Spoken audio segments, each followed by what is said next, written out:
안녕하세요. 오늘도 사연살롱을 찾아주셔서 감사합니다. 거지 같은 시댁 식구들 때문에 이혼할 뻔한 거 참고 또 참아온 사람이에요. 지금 생각해보면 그 세월을 어떻게 버텨왔나 제 자신이 대견스럽기까지 하다니까요. 그런데 극강의 인내 끝에 저에게 큰 복이 주어졌네요. 시댁 식구들 중 유일하게 제게 잘해주었던 시부로부터 말이죠. 옛날 조선시대 같았으면 절대로 효부라고 나라에서 비석이라도 세워줘야 마땅해요. 그 정도로 시댁의 온갖 희생 다 하고 살았어요. 그런데 제가 가장 싫어하는 말이 뭔 줄 아세요? 바로 딸 같은 며느리예요. 제가 가장 싫어하고 혐오했던 우리 시모가 저한테 일 시켜먹고 희생을 강요할 때 꼭 딸 같은 며느리라고 하더라고요.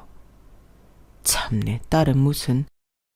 시모는 서울에서 살며 대학물 좀 먹었다며 온갖 고상한 척 다 하던 동서들한테는 진짜 딸처럼 잘해주더군요. 근데 시댁에서 합가하여 같이 살던 전 딸은커녕 머슴 부리듯 했어요. 지금 와서 또 옛일을 떠올리자니 우라통이 치밀어 오르네요. 사람은 누구나 다 인정받고 싶어 하잖아요. 그래도 제 수고로움을 인정해주고 그나마 사람 대접해줬던 남편과 시부가 있어서 이혼 안 하고 버틸 수 있었어요. 그런 시부가 지금 거의 사경을 헤매고 있어서 마음이 너무 아프네요.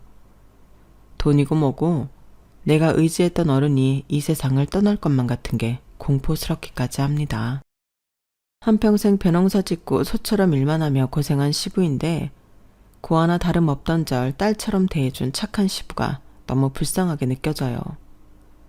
사고 뭉치 시모가 그동안 도박이다, 사치다, 바람이다 해서 날린 돈만 아니었어도 진작 시내에 건물 하나는 올렸을 텐데 옆에 내 잘못 만나 시부가 참 고생 많이 하며 사셨네요. 시부가 몇 달 못 사시고 돌아가실 것 같은데 만일 그렇게 되면 이제 시댁 식구들과는 연 끊고 살려고요. 그게 제 정신건강에 좋을 듯 해서요. 나한테 뭐 이득되는 대단한 가족이라고 꾸역꾸역 연락하며 지내겠어요. 이건 진짜 가족도 아니에요. 시댁 식구들은 우리한테 행여 좋은 일이라도 생기면 질투하기 바빴어요. 반대로 자기네들한테 좋은 일 생기면 자랑하고 우리 가족 비교하며 깎아내리기 일쑤였어요. 이 집안의 큰아들인 남편과 제가 대학 문턱에도 못 가봤고 그 밑으로 시동생 둘과 동서 둘 다 지방대는 나왔거든요. 사실 이름 없는 대학이고 등록금만 내면 들어갈 수 있는 곳이지만 지방대 나와서 서울에 살고 있다는 것만으로 얼마나 으스대던지 아주 꼴사 나온 적이 한두 번이 아니었죠. 이게 무슨 가족인가요? 이렇게 서로 스트레스 주고받을 관계라면 애진작에 청산하는 게 맞는 것 같아요. 오늘은 아주 시댁 욕 좀 제대로 한번 해보렵니다. 그래야 제 속이 좀 후련해질 것 같아서 말이죠. 제가 어디 가서 시댁 욕을 할 수 있겠어요. 공감 잘해주시는 사연살롱 구독자분들께만 몰래 해야지. 다른 곳에 가서 남편 가족 욕해봤자 누워서 침 뱉기죠 뭐. 제 이야기 좀 끝까지 들어주시고 제 수고로움을 좀 알아주시면 감사하겠습니다. 지금부터 시작해볼게요. 전 엄마 얼굴도 기억이 나지 않아요. 엄마는 절 낳다가 피가 멈추질 않아 돌아가셨거든요. 아마 지금으로 따지면 완전 전치태반이었던 것 같아요. 전치태반이라는 게 배 위쪽에 있어야 할 태반이 아래쪽에 드리워져 있어서 아이를 자연분만하면 진짜 위험한 상황인 거잖아요. 근데 저희 엄마 아빠는 산부인과 갈 돈도 없어서 전치태반이건 뭐건 알지도 못하고 집에서 절 낳으셨대요. 시골 동네에서 가장 아이를 많이 받아봤다는 산파 할머니에게 부탁해서 말이죠. 그런데 양동이에 가득 차고도 피가 멈추지 않았고 결국 엄마는 그 자리에서 돌아가시고 말았다고 해요. 산파 할머니도 할머니지만 우리 아빠도 참 바보 같았죠. 그런데 그때 당시는 전 국민 건강보험이 안 될 때라 병원비가 참 비쌌다고 해요. 제왕절개를 할 생각도 못했지만 그때 수술 비용도 그때 당시 돈으로 100만 원이었다고 하니 엄두도 못 냈겠죠. 진짜 찢어지게 가난한 집이었거든요. 참 돈이 웬수죠. 그렇게 엄마는 저만 이 세상에 덩그러니 남겨두고 돌아가셨어요. 제게 남은 건 엄마의 미스때 사진 한 장뿐이에요. 현재 저보다도 훨씬 젊고 앳된 아가씨적 엄마 사진을 보면 마음이 참 짠합니다. 아빠는 그래도 참 선하고 성실한 분이었어요. 제가 아기 때는 앞집 할머니한테 절 맡겨놓고 일을 나가시곤 했다고 해요. 앞집 할머니도 중간에 돌아가셔서 초등학교 들어갈 때부터는 그냥 저 혼자 자취하듯 살았다고 해도 과언이 아니에요. 읍내 나가서 돈 버느라 하루 종일 얼굴 보기도 바쁜 아빠 탓에 항상 저 혼자 있었는데 그 모습을 옆집 아저씨가 보고는 너무 불쌍했나 봐요. 아저씨가 절 많이 챙겨주셨어요. 시골 기와집이라 마당에서 까치발 들고 보면 옆집이 훤히 보였거든요. 옆집은 벼농사를 꽤 크게 짓는 집이었는데 아저씨 아줌마와 아들 셋이 있는 가족이었죠. 전 거의 혼자 있었지만 옆집 가족들이 부럽진 않았어요. 왜냐고요? 옆집은 아줌마 아저씨가 맨날 싸우게 일쑤였고 착하디 착한 큰아들 빼고는 둘째, 셋째 아들은 성격이 아주 나빠 처먹었거든요. 큰아들은 자기 아빠 성격을 닮고 둘째, 셋째 아들들은 자기 엄마 성격을 닮은 게 틀림없었죠. 맨날 복작거리며 지지고 볶고 싸우는 그들을 보며 차라리 아빠와 단둘이 조용히 지내는 제가 평화롭다고 생각했었어요. 그런데 옆집 아저씨는 늘 혼자 노는 제가 안쓰러웠나 봐요. 고맙게도 먹을 것 등을 많이 챙겨주셨어요. 민선아, 오늘도 학교는 잘 다녀왔니? 그래, 저녁 먹을 반찬은 있고? 또 냉장고에 아무것도 없지? 에휴, 어린 것이 애미도 없이 혼자서 밥 챙겨 먹는 거 보면 참 불쌍하기도 하지. 자, 여기 담 너머로 우리 집에서 만든 김치전을 좀 줄 테니 어서 바꿔라. 우리 집 옆에 내가 알면 또 지랄 발광을 할 테니 아줌마 보기 전에 얼른 받도록 해. 아저씨 감사합니다. 저번에 주신 시금치나물도 잘 먹고 있는데 또 주시는 거예요? 맨날 얻어먹기만 해서 죄송해요. 제가 반찬을 잘 못해서. 이렇게 담 너머로 옆집으로부터 김치전을 받고 있는데 하필 아줌마한테 딱 걸리고 말았어요. 아니 여보, 또 저 거지년한테 적설하듯 반찬 내주는 거예요? 우리가 뭐 재벌이라도 돼요? 우리 먹을 것도 모자라는데 왜 자꾸 남의 집 것까지 챙겨주려 하는 거예요? 나한테 그렇게 좀 돈을 써봐요. 내가 돈 달라고 하면 눈에 쌍심지를 켜고 죽일 듯 노려보더니만. 아니 이놈의 옆에 내가 이제 초등학생인 여자애가 애미도 없이 혼자 쓸쓸히 밥 먹는 게 하도 안 돼 보여서 안 먹는 반찬 좀 내주는 게 그리도 아까워? 뭐? 내가 당신한테 돈을 안 준다고? 지금껏 당신이 가져간 돈 다 어디다 썼는데 맨날 화투판에 갖다 바치고 시골 사는 옆에 내가 뾰족구두 산다 명품백 산다 난리치면서 뺏어갔잖아. 그런 당신을 믿고 달라는 대로 돈을 다 주면 내가 바보 천치지? 저 때문에 괜히 옆집 아줌마 아저씨가 싸우게 된 것 같아 너무 민망했어요. 전 그냥 조용히 저희 집으로 들어갔죠. 그 후로도 옆집 아저씨는 아줌마 눈을 피해 그 집 큰아들인 현식이 오빠를 시켜서 제게 국과 반찬을 갖다 주곤 했어요. 몸둘 바를 모를 정도로 너무나도 감사한 일이었죠. 그런데 어느 날이었어요. 늘 웃으며 정답게 대해주던 아저씨가 일그러진 다급한 얼굴로 제게 헐레벌떡 뛰어와서 대뜸 소리치셨어요. 민선아, 아유 불쌍한 것, 이 일을 어쩔꼬. 네 아버지가 돌아가셨단다. 읍내 건물 짓는 공사판에서 자재가 머리 위로 떨어지는 바람에 그 자리에서 돌아가시고 말았대. 얼른 경운기 뒤에 타라. 이 아저씨랑 네 아빠한테 가자꾸나. 아빠는 병원 응급실로 실려가셨단다.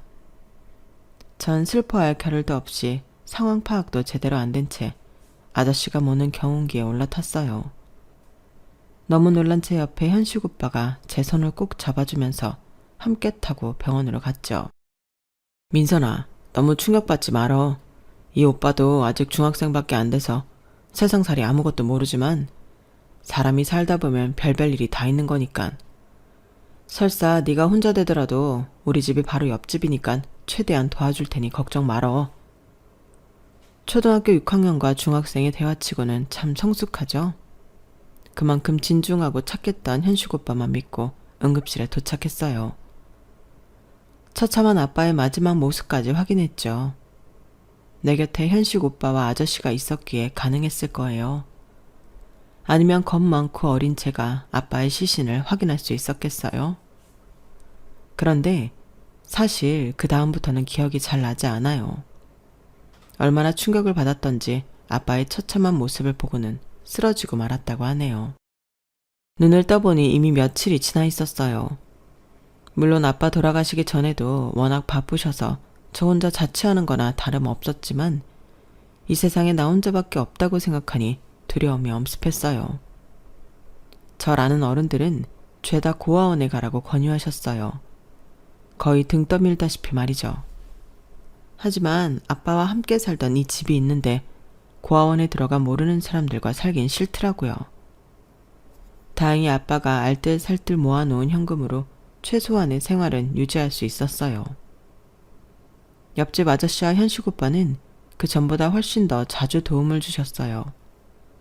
그렇게 어찌저찌 시간은 흘러 중학생이 되고 옆집 아저씨와 아줌마가 싸우는 소리 속에 저에 관한 이야기가 들리더군요. 뭐?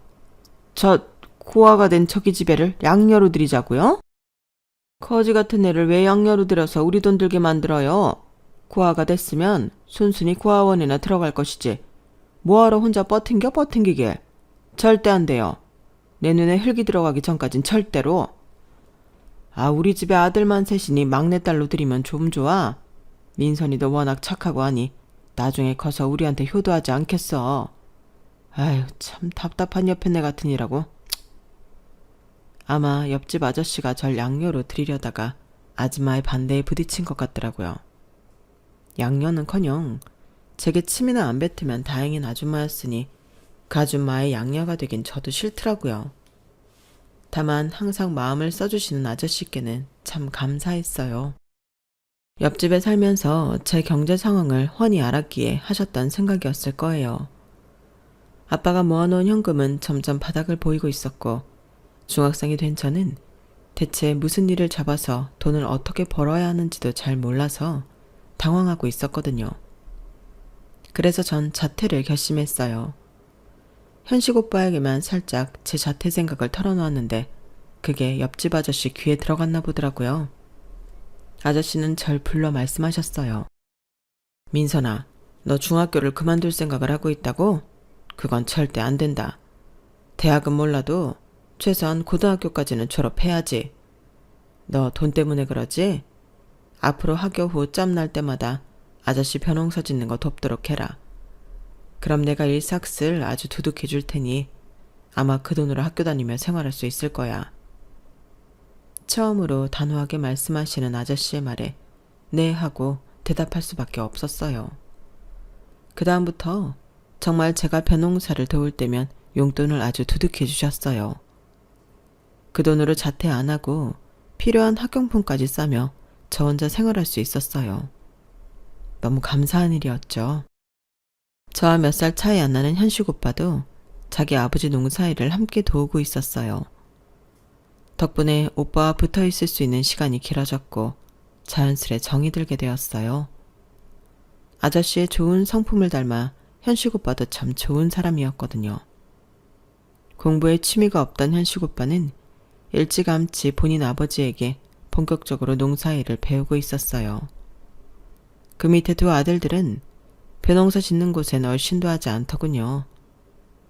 현식 오빠는 성인이 되어 군대에 갔고 그 동생들은 줄줄이 사탕처럼 지방대로 진학했어요. 그 집안에서 처음으로 대학생이 나왔다며 옆집 아줌마는 아주 기세가 등등하더군요. 어이, 우리 집 일꾼 민선아, 내 둘째 셋째 아들들이 무려 대학교에 입성한단다. 넌 대학 문턱 구경이라도 해봤니? 하긴 중학교 중퇴하려던 걸 우리 이 집 양반이 구제해줘서 고등학교까지 겨우 나온 애한테 말해봤자 알아먹지도 못하지 뭐. 대학이라는 게 엄청난 거다 너. 제가 보기에 별로 좋은 대학도 아니었는데 대학에 대자만 들어가도 다 같은 곳인 줄 알았나 봐요. 아줌마는 막상 그 집안의 큰아들인 현식 오빠를 별로 챙기지 않았어요. 본인 남편을 쏙 빼닮아서 착한 게 오히려 마음에 들지 않았나 봐요. 아줌마 본인의 성품은 나빠 처먹었으니까 말이죠. 여튼 현식 오빠는 군대에 가기 전 제 마음을 송두리째 흔들어 놓고 갔어요. 늘 순둥순둥하며 우유부단한 줄로만 알았는데 카리스마 있을 때도 있긴 하더라고요.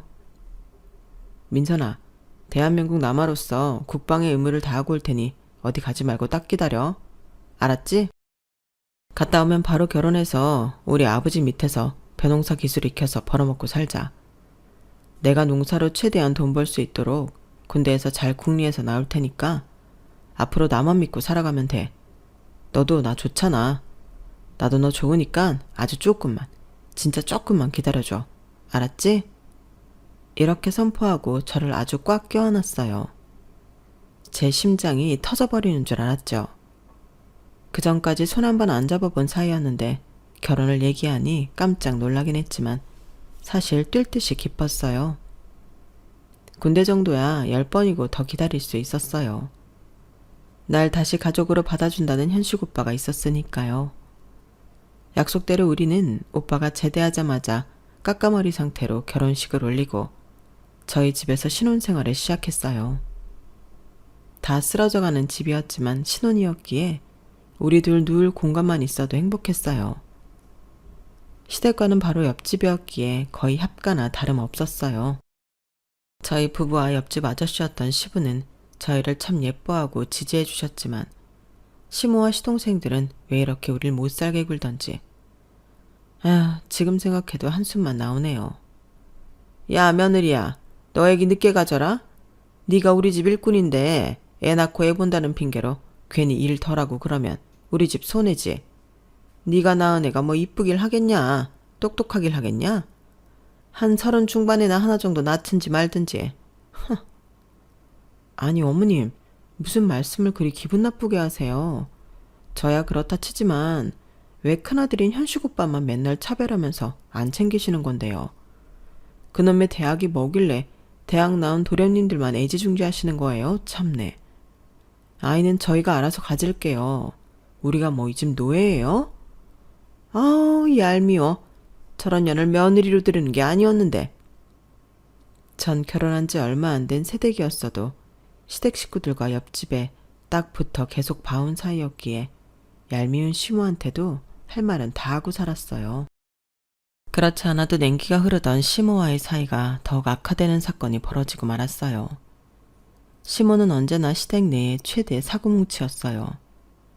일단 옆 동네 비닐하우스에서 벌어지던 화투판에 자주 들락날락거리며 집안의 돈을 다 퍼가곤 했어요. 그 사실이 발각될 때면 시부가 아주 시무를 쥐잡듯이 잡았지만 개벌은 난 못 주더군요. 아주 도박 중독이어서 자금이 다 떨어질 때면 시뻘개진 눈으로 돈 될 물건들을 찾기 일쑤였어요. 그러던 어느 날 시모가 제 물건에 손댄 걸 강력히 의심하게 된 사건이 있었죠. 어머님, 저희 아빠가 유일하게 제게 남겨준 금가락지 한 상 못 보셨어요? 제 서랍 속에 비단으로 감싸서 고이 모셔놨는데 통째로 없어졌네요. 혹시 저희 방 들어오셨어요? 야, 내가 너희 집에 들어간 적도 없는데 무슨 소리냐? 너 지금 이 시애미를 도둑년으로 몰아가는 거냐? 참네. 부모 없이 못 빼어먹은 년을 며느리로 들였더니 내가 졸지에 도둑 취급을 다 받는구나. 아우 환장하겠네. 시모는 억울하다는 듯이 방방 뛰었어요. 그런 시모를 더 추궁할 수는 없었죠. 그래도 안심이 안 돼요. 남편한테 말하고는 아주 조그만 홈캠을 인터넷으로 사서 몰래 설치해뒀어요. 저와 남편이 농사일을 하러 나가서 집안에 아무도 없을 때만 켜놓았어요. 홈캠을 설치하고 딱 하루 만에 범인의 덜미가 잡혔어요. 너무 당연하게 예상했던 시모가 우리 집에 들어와 옷장을 뒤지고 있더군요.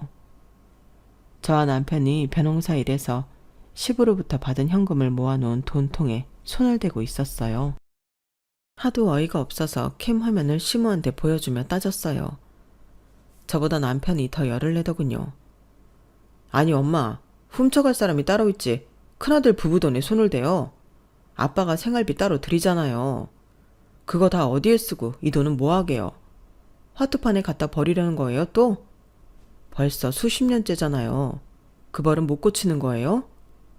진짜 지겹네요. 엄마, 우리 집 살림 거덜낼 셈이에요? 야, 쉿, 니네 아빠 들을라. 내가 큰아들이 너를 어떻게 키웠냐? 그리고 부모로서 아들, 딸 돈에 손도 못 대냐? 그렇다고 엄마 모습을 이렇게 영상으로 찍어도 되는 거냐? 완전 몰래카메라 아니야. 어쨌든 이번만 그냥 조용히 넘어가 줘. 내 다시는 니네 돈에 손 안 댈게. 네 아빠한텐 비밀로 해줘라. 알았지? 그놈의 딸 같은 며느리라는 말로 절 희생시킨 일이 얼마나 많았는지 몰라요.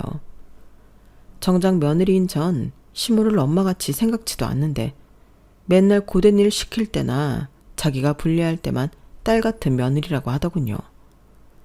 지 엄마 닮아서 절 무시하고 사람 취급도 안 해주던 시동생들은 지방대 졸업 후 서울로 취업하겠다며 올라갔어요. 시댁에 시동생 둘이 사라지니 그나마 마음은 편하더군요. 역시 꼴보기 싫은 사람은 안 보고 사는 게 상책인가 봐요. 그런데 취업 후 얼마 지나지 않아 시동생들이 빠르게 결혼을 하더라고요. 어쩜 둘 다 똑같이 속도 위반을 해서 아기 가진 상태로 말이죠. 우리 시댁에 삼신할매가 세트로 아기를 점지해 주셨는지 저도 임신을 하게 됐어요. 며느리 셋이 비슷한 시기에 아기를 낳게 된 거죠.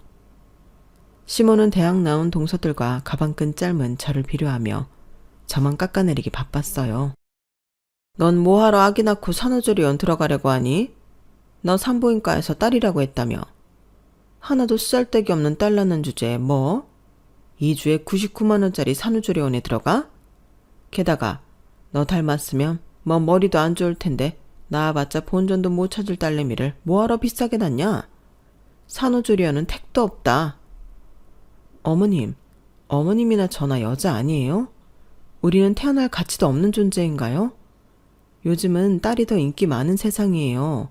무슨 조선시대 사세요? 그리고 2주에 99만 원은 진짜 전국 최저가 산후조리원이나 다름없다고요.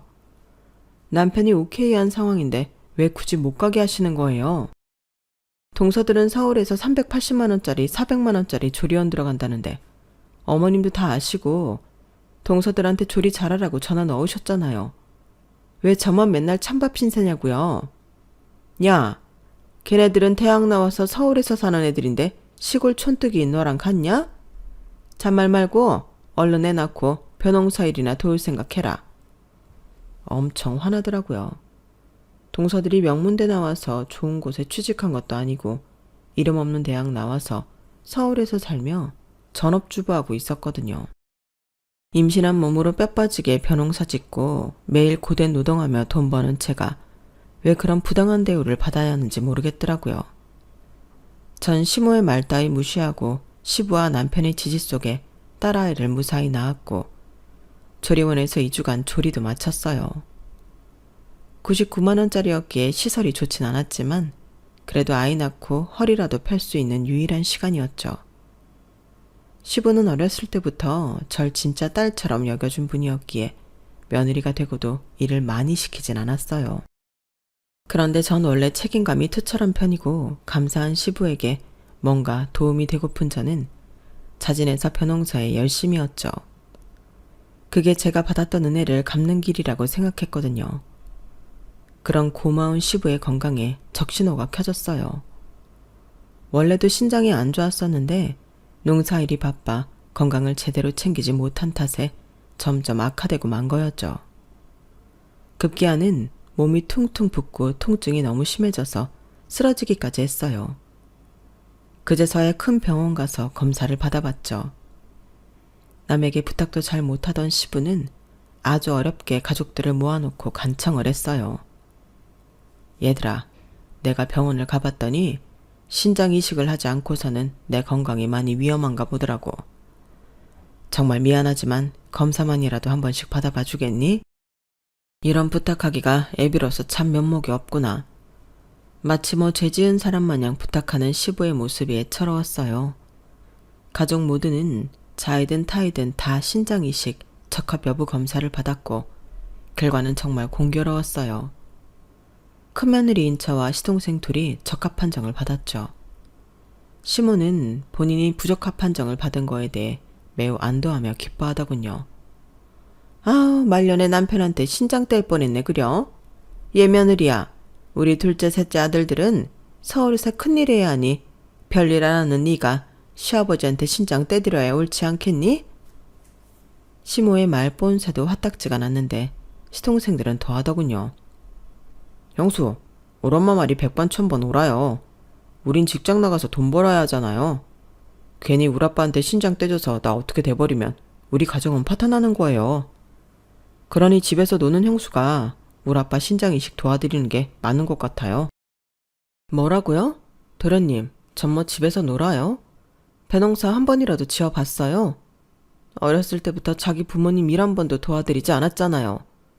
난 뭐 명문대라도 갈 줄 알았더만 이름도 없는 대학 가고 중소기업 취직한 주제에 누가 보면 뭐 연봉이 한 1억은 되는 줄 알겠네요.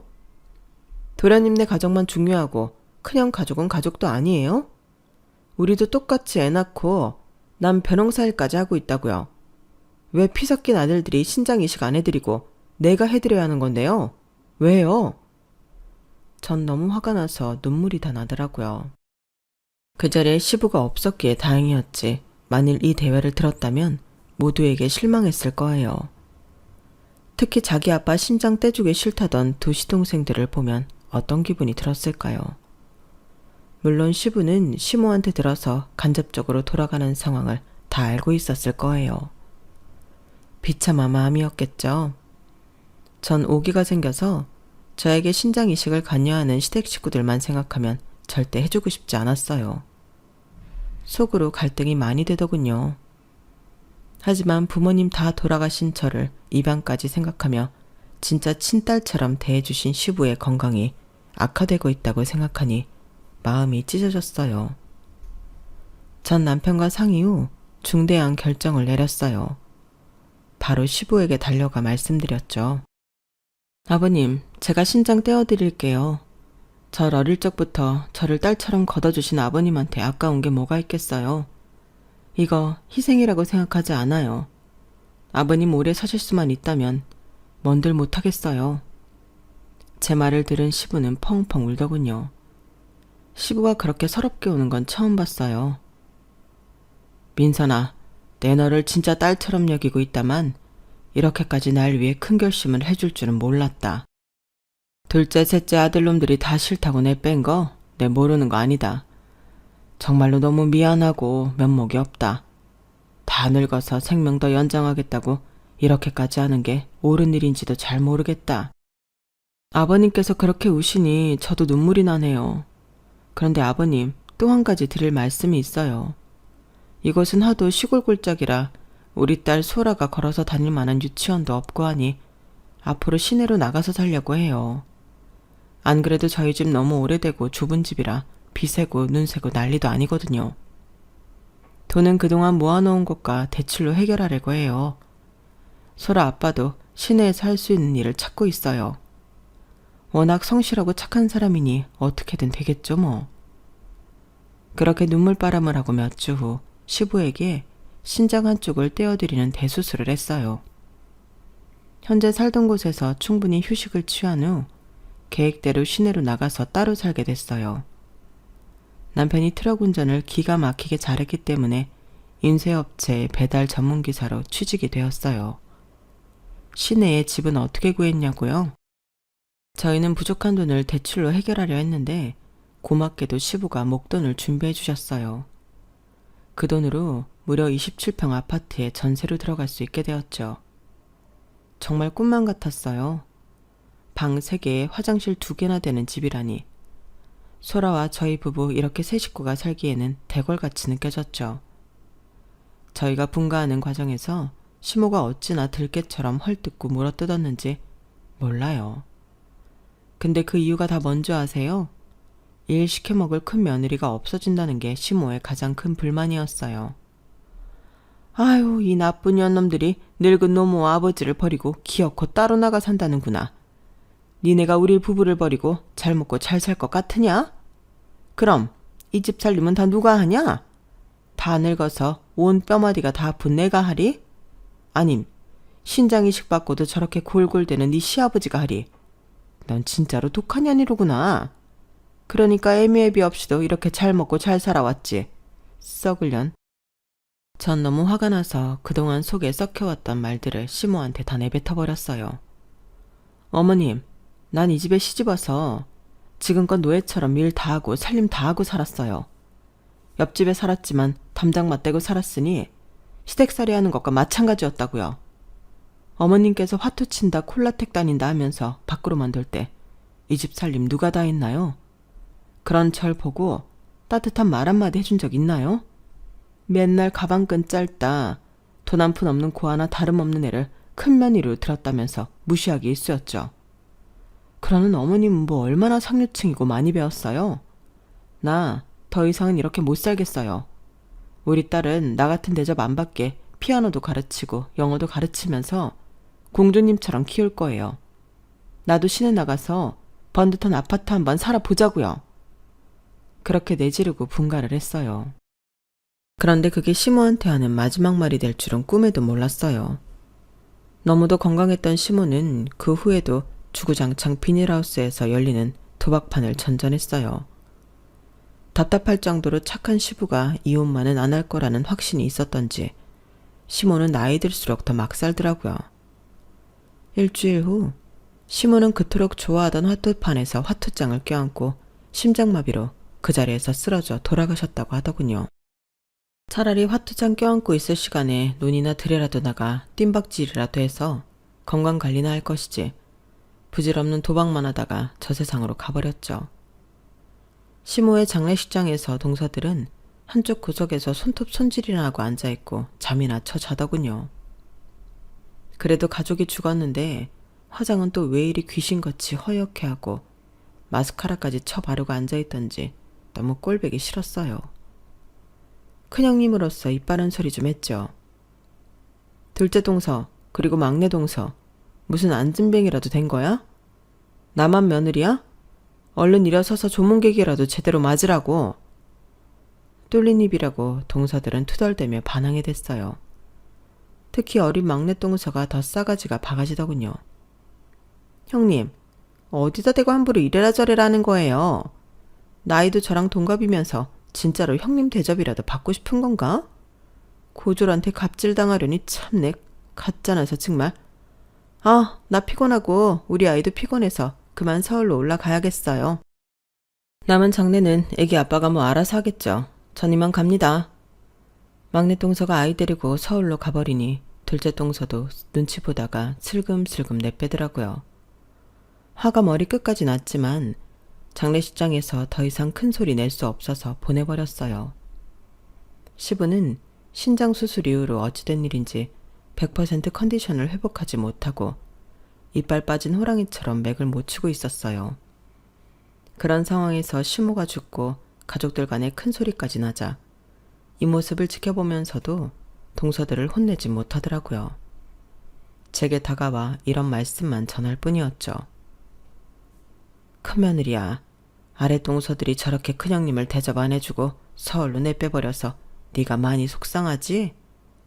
내가 너의 맘 다 헤아리고 있다. 나중에 내가 대신 다 갚아줄게. 이게 다 집안 단속, 자식 예절 교육 제대로 못 시킨 시애비 탓이다. 다 내 탓이야. 어른이 제 앞에서 이렇게 말씀하시는데 제가 더 뭐라고 하기가 좀 그렇더라고요. 시부의 슬픈 눈을 보니 저도 같이 슬펐죠. 눈물이 그렁그렁하던 시부의 눈에서 앞으로 다가올 자신의 분행을 직감한 듯 했어요.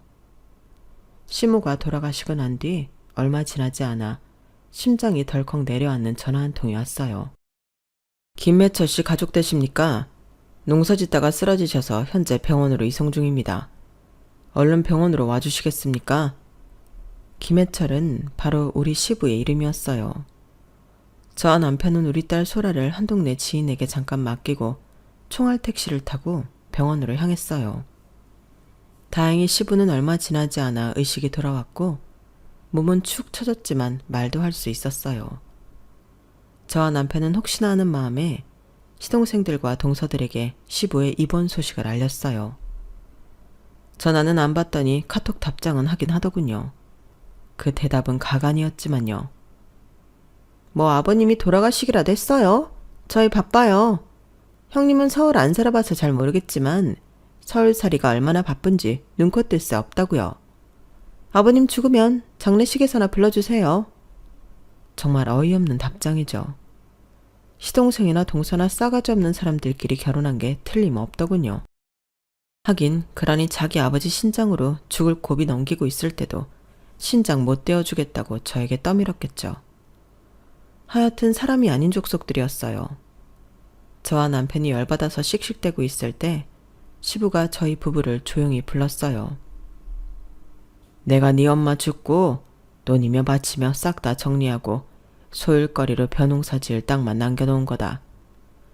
이젠 그마저도 지을 힘이 없어 쓰러지고 말았구나. 네 엄마가 살아생전에 화투판에 얼마를 갖다 바쳤는지 대충 알지? 그 옆에 내는 당최 믿을 구석이 없는 여자였어. 내가 네 엄마 모르게 모아놓은 돈이 꽤 많다. 우리 시골 동네에서 나보다 일찍 논에 나오는 사람 없었고 나보다 늦게까지 일하는 사람 없었다. 한평생을 그만큼 성실하게 살았어. 자, 바꿔라. 이 돈이 그 대가다. 다 니네 부부 거야. 난 세련된 사람이 아니라 투자도 할 줄 모르고 통장에 넣을 줄도 잘 몰라서 그냥 무식하게 현금으로 갖고 있었지. 아까 앞집 김씨 아저씨한테 부탁해서 이 돈 다 갖고 왔다. 5만 원짜리 몇 장인지 한번 세어봐라. 시부의 짐이 든 여행 가방인 줄로만 알았던 트렁크를 열어보라고 손짓하시더군요. 병원 침대 옆에 있던 크디 큰 트렁크를 열어서 펼쳐보았죠. 마치 보물상자를 여는 기분이었어요. 펼쳤더니 5만 원권 다발이 후두둑 쏟아졌어요. 아버님, 이거 다 진짜 돈이에요? 세상에, 이 돈이 다 얼마예요? 저희 보고 이걸 다 쓰라고요? 이거 다 저희 거라고요?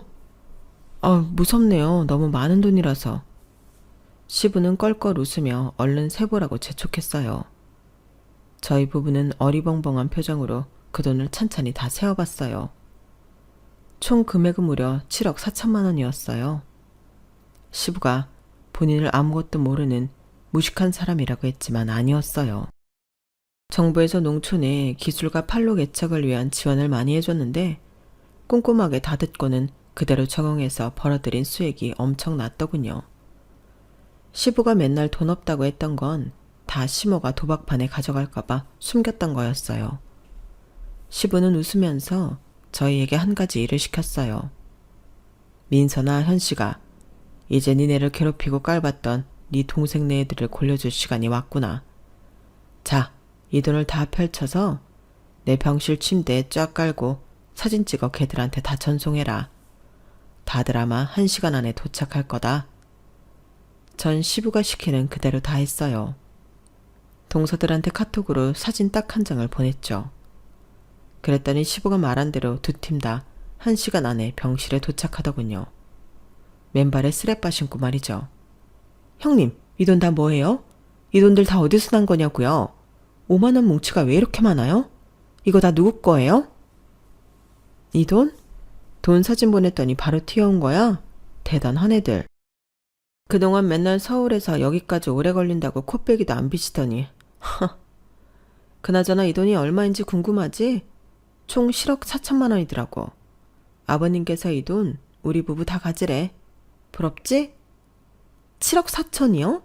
이 돈을 다 아주버님네만 주신다고요? 아버님, 어떻게 이러실 수가 있어요. 저희도 다 같은 자식이잖아요. 저희는 심지어 대학까지 나오고 서울 사는 자식들인데 성공하면 누가 더 성공하겠어요? 당연히 저희들 아니겠어요? 될 놈을 밀어주셔야죠. 그러자 시부는 없는 기운에 화를 버럭 냈어요. 뭐? 될 놈들을 믿어달라고? 확 벼랑 끝에서 밀어버릴라. 하나뿐인 애비한테 신장 떼주기 싫다고 도망친 놈들이 이제 와서 뭐? 에라이 돼줄 놈들 썩 꺼져버려. 난 앞으로 큰아들내에만 자식으로 알고 남은 인생 살겠다. 동서들은 큰소리 작전이 안 먹히자 머리를 조아리며 빌다시피 하더군요. 그놈의 돈 때문에 말이죠. 형님, 저희 부부 좀 살려주세요. 저희가 그동안 너무 버릇없게 굴었죠? 다 용서하시고 저희 빚이 4억 넘어요. 괜히 서울살이 한다고 영끌에서 아파트 샀다가 대출이자 감당 못해서 저희 다 죽게 생겼어요. 사람 하나 살리는 셈 치고 딱 1억만이라도 어떻게 안 될까요? 제발요. 심지어 울기까지 하는데 악어의 눈물같이 느껴졌어요. 동정심이 단 1%도 안 생겼죠. 됐어. 아버님 컨디션 안 좋으니 얼른 서울로 다 꺼져버려. 이제 우리 부부도 아버님만 가족으로 생각하고 살 거야. 우리 이만 연 끊고 평생 보지 말고 살자고. 자자, 얼른 나가. 우리 서로 꿈에서도 보지 말자고. 동서들과 시동생들이 울며불며 우리 부부와 시부에게 번갈아가며 매달렸지만 걷어차버렸어요. 속이 다 시원하더군요. 그렇게 길고 긴 시댁 식구들과의 인연은 끝이 났어요. 저희 부부는 재테크도 잘 모르고 근검절약이 몸에 배어있는 사람들이라 아직 그 돈을 펑펑 써보지 못하고 통장에 고스란히 남겨놓았어요. 앞으로 차차 어떻게 하면 최대한 잘 쓸 수 있을지 궁리해 보려고요. 딱 한 가지 걱정은 시부가 건강이 너무 안 좋아지셔서 저희 곁을 빨리 떠나버릴까봐 두렵다는 거예요. 아무것도 없는 절 친딸처럼 지금껏 키워주신 시부가 최대한 오래 사실 수 있는 궁리 먼저 해봐야겠습니다. 이 정도면 저 효부 맞죠? 우리 집 앞에 효부상이라도 하나 세워줘야 할 정도로 시댁에 충성하고 살았네요. 그렇게 살아온 제 인생이 잘한 건지 바보 같았던 건지 사연살롱 구독자분들께서 한번 판단해 주세요. 지금껏 긴 글 읽어주셔서 감사해요. 모두들 복 많이 받으시고 건강하시길 바랍니다. 건강이 최고죠 뭐. 여러분, 사연 댓글에 응원과 현명한 조언 부탁드려요. 좋아요와 구독은 저에게 큰 힘이 됩니다. 오늘도 좋은 일 가득하세요.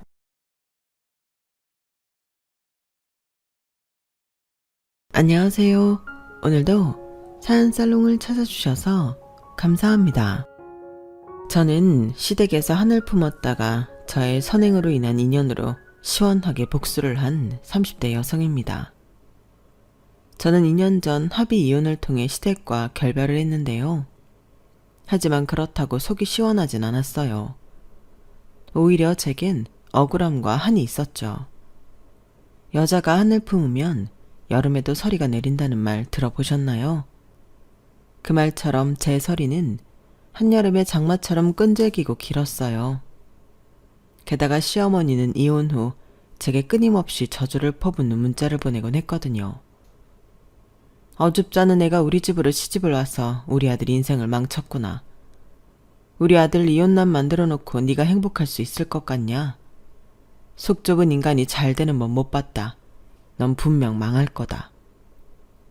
저는 가뜩이나 제가 이혼을 했다는 것에 저 스스로 큰 실망을 했는데 시어머니가 이런 식으로 나으니 화병이 날 것 같았어요. 한입 골수라는 말처럼 원한이 뼈에 사무쳤죠. 하지만 앞서 말씀드린 것처럼 제 선행이 저를 살렸어요. 저는 시원하게 시어머니에게 복수를 했고 시어머니는 이혼 뒤 제 모습을 보고 대굴대굴 구르며 분에 차하셨어요. 그도 그럴 것이 제가 백화점이라는 세계에서 신분 상승을 했거든요. 오늘 그 이야기를 들려드리려고 사연을 적어봅니다. 저는 고등학교 동창회 소개로 만난 남편과 2년을 연애하고 결혼을 했어요. 2년 동안 연애를 하면서 서로 부모님을 뵌 적은 없어요. 저희 부모님은 다른 지역에 사셔서 그랬고 시댁은 저희 동네에서 이분거리로 가까웠는데 남편이 굳이 만나게끔 하지 않았어요. 간혹 제가 남편을 집 앞에 데려다 줄 때도 시부모님과 같이 사는 걸 뻔히 아는데 올라와서 차 한잔 하라고 하지도 않더라고요. 저는 그게 꼭 결혼을 반대하는 것 같아서 기분이 찜찜했어요. 그런데 2년 정도 흐르니 남편도 결혼을 하자고 하고 시댁에서도 반대는 없었죠. 그렇게 상견례 때 저는 시부모님을 처음 뵈었어요. 시아버지는 중학교 윤리교사라고 들었는데 그에 맞게 점잖고 고상했어요. 사근사근한 말씨에 언행도 배운 사람 같았어요. 그리고 시어머니도 부잣집 사모님처럼 우아하고 품이 있었죠. 상견례 때나 결혼식 때나 다른 어려움은 없었어요. 다만 시부모님이 결혼식에 예의를 갖춰주었으면 좋겠다고 생각했죠. 그래서 저희는 전통 혼례 마냥 혼담부터 납회까지 하기로 했고 그렇게 했어요. 그리고 시부모님은 주례는 결혼식에서 필수라며 강조했어요. 그래서 시아버지 학교의 교장님이 주례를 서주셨죠. 주례는 길었어요. 다들 왜 주례를 제외하는지 뼈저리게 느꼈어요.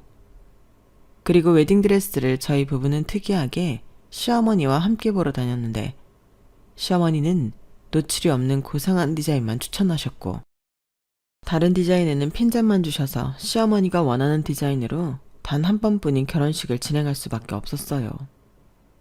그리고 시아버지는 단호하게 결혼식을 할 때 주의해야 할 사항들을 말해줬죠. 단 한 명도 웃기지 말고 울리지 말아야 한다. 결혼식은 엄숙해야 해. 모든 너희들의 축복을 미소 짓는 단계에서 빌어줘야 한다. 박수만이 결혼식에서 들리는 소리여야 해. 이상한 축가나 축무 따위는 하지 말아라. 나는 그런 걸 결혼식에서 왜 하는지 모르겠다. 다 축하하는 마음에서 하는 거죠, 아버님. 그렇게 싫으세요? 요새 결혼식은 축제처럼 하는데 즐겁고 좋잖아요. 예, 무슨 그런 말을 하니? 결혼식이 무슨 애들 재롱잔치도 아니고 축제? 어른들을 모시고 무슨 축제야? 축제는 너희 아버님 말 잘 들어. 너는 어른이 말하는데 말대꾸는 너희 아버님이 말한 거 명확하게 빼고 패백은 꼭 해야 한다. 요새 패백을 다 빼거나 간소하게 하는데 그래선 안 돼. 다 의미가 있는 거야. 사실 제 결혼식에 충무를 하기로 한 친구들이 있었거든요. 그리고 저도 한 번 하는 결혼식 즐겁게 하고 싶었고요. 요새 SNS에 보면 신랑 신부 입장도 재미있게 하는데 그렇게 하고 싶었어요. 다들 시간 내서 와주셨는데 즐거운 시간이 되었으면 좋겠어서요. 그런데 시부모님이 그렇게 강력하게 말하니 저도 남편도 어쩔 도리 없이 친구들에게 미안하다고 말하며 거절했어요. 친구들이 서운해하는데 정말 미안하더라고요. 그렇게 저희는 미소와 박수만이 가득한 고상한 결혼식을 했어요. 그리고 축의금을 확인하는데 그때 시어머니가 본색을 드러내더군요. 요새는 결혼하면 축의금은 다 신랑 신부에게 주지 않나요? 결혼했으니 고생했다고요. 그리고 요샌 결혼식 비용도 만만찮으니까요. 그런데 저희 시어머니 정확하게 자기 몫을 가져가더라고요. 그리고 뒤에서 시아버지는 묵묵히 보고 계시고요.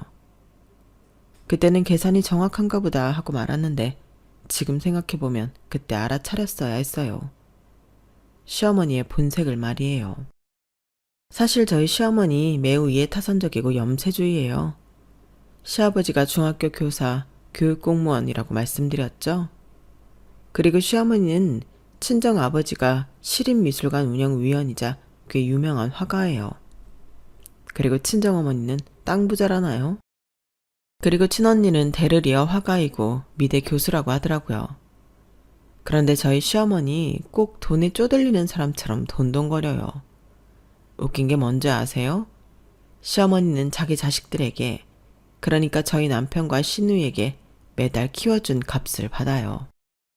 처음에 제가 그 이야기를 듣고 의아해서 무슨 그런 경우가 있냐고 남편에게 물었어요.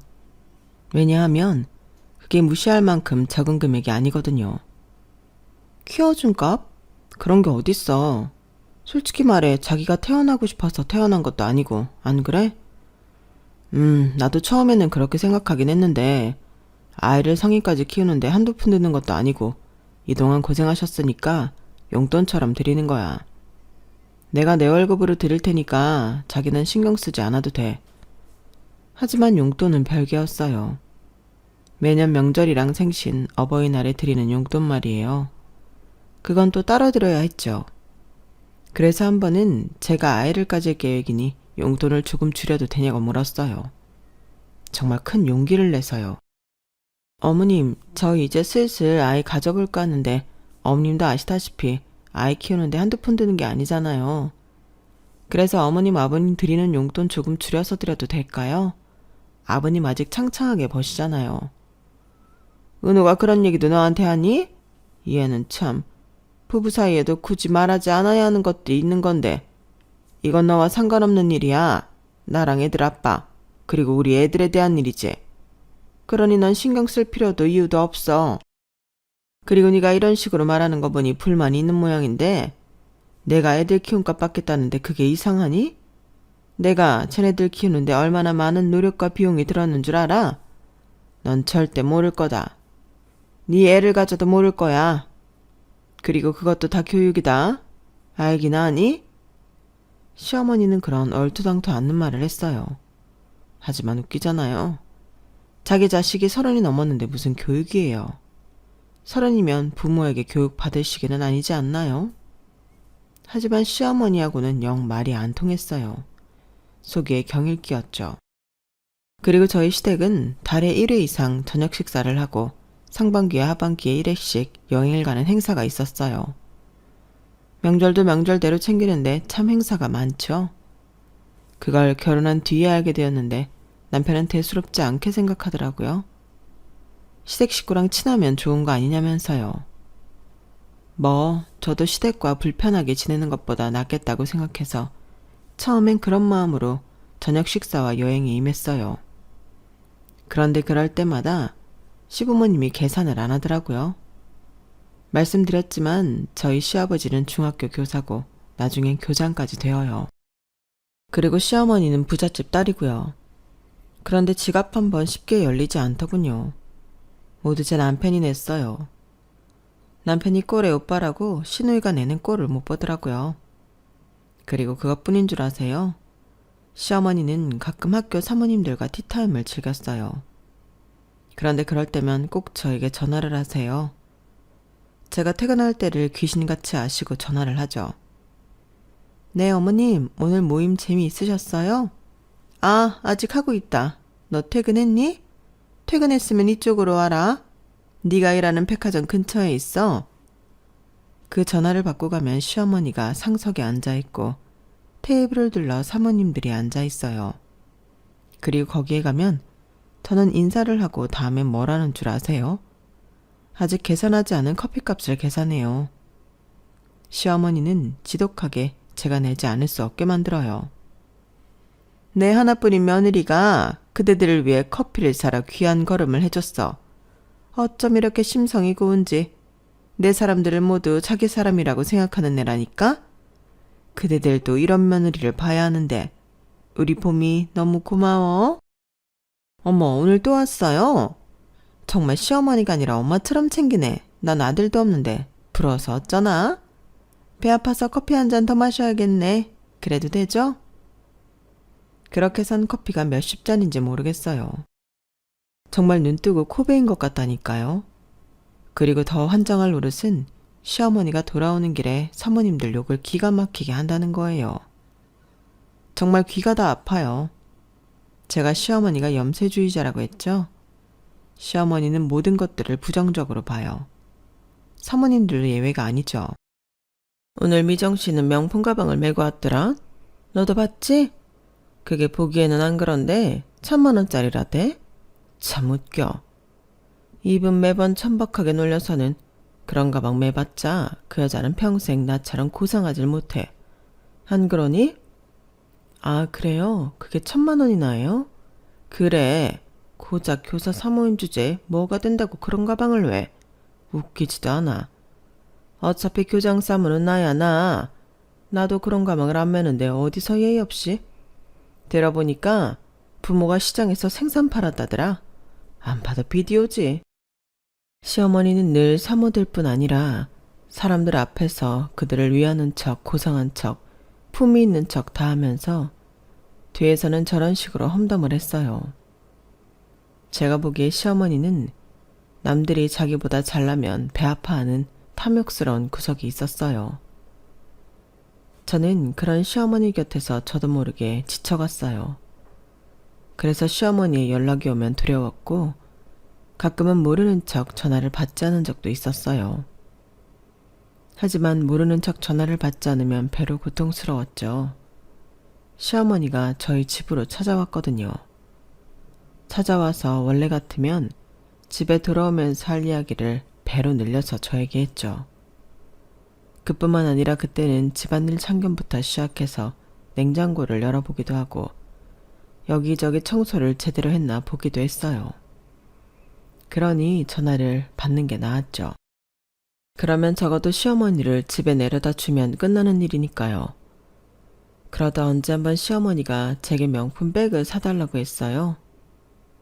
엊그제는 미정씨가 사들고 오더니 오늘은 은희씨가 800만원짜리 가방을 사온 거 있지? 다들 가방에 관심이 많으신 모양이에요. 저는 누가 사줘도 못 들 것 같은데. 누가 사주면 왜 못 들어? 들지? 너 거짓말 좀 하지 말아라. 아무튼 나는 그런 가방이 없잖니. 너도 알잖아. 그래서 말인데 나도 그런 가방을 한번 사볼까 해. 아주 그 여자들 코를 납작하게 만들어줘야지. 네? 어머님, 그런 가방은 사치스러운 거라고 하셨잖아요. 사치스러운 행색이라고. 품위 없이 돈 자랑이 나는 거라고 하셨잖아요. 맞아. 근데 그건 몸에 맞지도 않는 여자들이 매니까 그런 거고. 난 명품이잖니? 내가 그 중에서 제일 명품인데 내가 그런 것들보다 수준 낮은 가방을 매서 되겠어? 그러니까 내일 가방 좀 보러 가자. 너희 매장에. 넌 좀 싸게 살 수 있잖니? 네? 그래봤자 1년에 한 번 고작 40%예요. 40%가 큰 것 같아도 재해보면 그래도 비싸요. 괜찮으시겠어요? 괜찮은지 아닌지는 너한테 물어봐야지. 괜찮겠니? 수중에 돈은 좀 있지? 시어머니는 뻔뻔하게 저에게 명품백을 사달라고 했어요. 사실 제가 오랫동안 백화점 명품 매장에서 근무했거든요. 하지만 제가 명품 매장에 근무하면서도 한 번도 명품 가방을 사본 적이 없어요. 그렇게 매일 만지고 보는데 말이에요. 욕심이 없냐고요? 아니요. 어떻게 여자가 그런 좋은 브랜드 가방을 보고 욕심이 안 생기겠어요. 당연히 욕심이 생기죠. 하지만 왠지 모르게 제 분수에 안 맞는다는 생각을 했고 직원가 할인을 받아도 받은 것 같지 않은 가격에 늘 망설였을 뿐이에요. 어머님, 그건 좀 어려워요. 직원가 할인 받는다고 해도 50만원짜리가 있지도 않고요. 비싼 건 비싼 거예요. 어머님이 명품의 가치는 인품에서 나온다고 했잖아요. 어머님 인품이 충분히 명품인데 굳이 그런 상품이 필요하겠어요? 다들 명품 자랑하는 거 어머님 말대로 한심한 것 같아요. 다들 속이 텅텅 비어서 그런 거 가지고 자랑질하는 거라니까요. 예, 내가 이 말까지는 안 하려고 했는데 그 여자들 다 며느리가 사준 거야. 며느리가 같이 가서 샀다더라. 시어머니는 남의 며느리까지 들먹이면서 명품 백을 사달라고 했고 계속 실랑이를 하다가 집에 도착했어요. 그리고 남편에게도 그날 일을 이야기한 모양이더라고요. 남편이 와서 카드를 주는 거예요. 내가 카드 줄 테니까 당신이 사주는 척하고 사줘. 어머니가 당신한테 뭐 해달라고 한 적은 이제껏 없었잖아. 그런데 해달라고 하는 거 보면 많이 부러웠던 모양인데 그리고 당신도 어머니한테 뭐 해준 적 없는 것도 사실이고. 뭐? 내가 뭘 해준 적이 없어. 내가 일일이 모임하는 데 가서 계산하고 어른들 비위 맞추고 그런 건 뭐 쉬운 줄 알아? 그리고 당신이 매번 어머니한테 드리는 키워준 값 내가 이해하고 있잖아. 그런데 내가 여기서 뭘 더 해야 해? 당신은 왜 말을 또 그렇게 해? 내가 그런 말을 한 게 아니잖아. 뭐 선물하고 그런 적 없다는 말이지. 며느리는 무조건 선물이라는 걸 해야 해? 명품 가방을 당연히 사줘야 하냐고. 그럼 말 나온 김에 이제 키워준 값 그거 보내드리지 마. 내가 그것 때문에 당신이 점점 생활비 덜 주는 거 모르는 줄 알아? 저번 달보다 이번 달은 무려 10만 원이나 적게 줬다고. 적어도 어머님 수발 들은 비용까지. 뭐? 수발? 당신 말 다 했어? 그렇게 저희 부부는 대판 싸우고 한동안 말조차 섞지 않았어요. 그러다 남편이 먼저 사과하면서 관계를 회복했죠. 남편은 자기가 말이 심했던 것 같다며 저에게 사과했어요. 그래서 저도 같은 이유로 사과했죠. 그리고 남편은 시어머니가 사모님들끼리 모임하는 날 저를 부르지 않도록 하겠다는 약속을 했어요. 그리고 자기 부모님에게 드는 비용은 자기가 다 알아서 할 것이고 생활비에는 문제가 없게 하겠다고 말했죠. 물론 제가 바라는 건 그게 아니었어요. 경제적으로 남편이 시부모님께 완전히 독립하길 바랐죠. 하지만 넘어진 사람이 바로 일어서면 되나요? 저는 남편에게 시간이 필요할 것 같다고 생각했어요. 그래서 차근차근 지켜보기로 했어요. 그런데 남편의 말과는 다르게 시어머니가 사모님 모임에 저를 여전히 부르더라고요. 계산도 하게 하고요. 생색내는 것도 여전했어요. 그래서 제가 남편에게 어떻게 된 것이냐고 물었어요. 나한테도 시간이 필요하듯이 어머니한테도 시간이 필요하지 않겠어? 금방 어떻게 하자고 하면 괜히 반감 만들 거고, 안 그래? 당신이 그렇게 말했잖아. 하지만 어머니는 달라진 게 전혀 없던 걸. 내가 계산하도록 두는 것도, 그거 가지고 생색내는 것도 차도가 없는데 내가 달라진다는 걸 어떻게 믿어? 차도가 꼭 있어야 해? 당신이 너무 성급한 것 아니야? 나도 그렇게 바뀌어야 하는 거야? 지금 당신 군대 조교 같아. 시간을 준다며. 너무 빡빡하잖아, 당신. 뭐? 군대 조교? 군대 조교. 안 하면 불침번이라도 세우려고? 그래. 이건 무슨 가족이 아니라 군대 같잖아. 가족끼리 이래도 돼? 나 그렇게 말하지 않아도 사실 당신이 우리 엄마 가방 하나 안 사준 거 서운해. 자기는 직원가로 충분히 살 수 있잖아. 그런데 째째하게 정말. 째째하다고? 우리 급여 그렇게 많은 편 아니야. 매일 명품 만지고 있다고 명품 살 만큼 돈 버는 것도 아니고 명품이 쉬워지는 것도 아니야. 그렇게 덜컥 사들이면 다음엔 또 어떤 걸 사달라고 할지 자기가 어떻게 알아? 너 지금 우리 엄마 모욕한 거지? 그래, 그럼 죄책감 없이 말할게. 나 오늘 우리 주택청약 깼어. 하도 엄마가 명품 가방 해서 한 개 사주려고. 뭐 어때? 아들이 명품 가방 사주는 게. 이러면 됐지? 당신이 아니면 된 거지? 뭐? 주택청약을 깨? 그래, 어쩐지 돈이 안 빠져나가더라. 아무리 자기가 은행원이라고 해도 이런 걸 내 동의 없이 마음대로 해도 되는 거야? 법적으로 문제되는 건 아니야?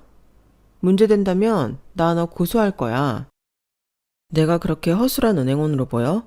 당연히 문제될 거 없지. 우리가 동의하에 청약 깬 거니까. 그러니까 괜히 엄한 사람 발 걸지 말고 지금 자기가 한 말들 다 사과해. 그럼 내가 선심 써서 자기가 엄마한테 가방 선물한 걸로 할 테니까.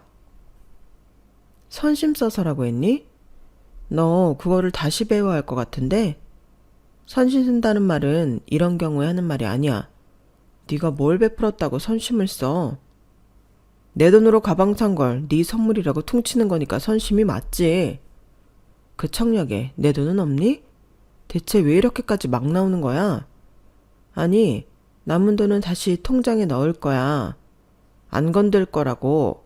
그리고 청약이야 다시 들면 되는데 왜 그래?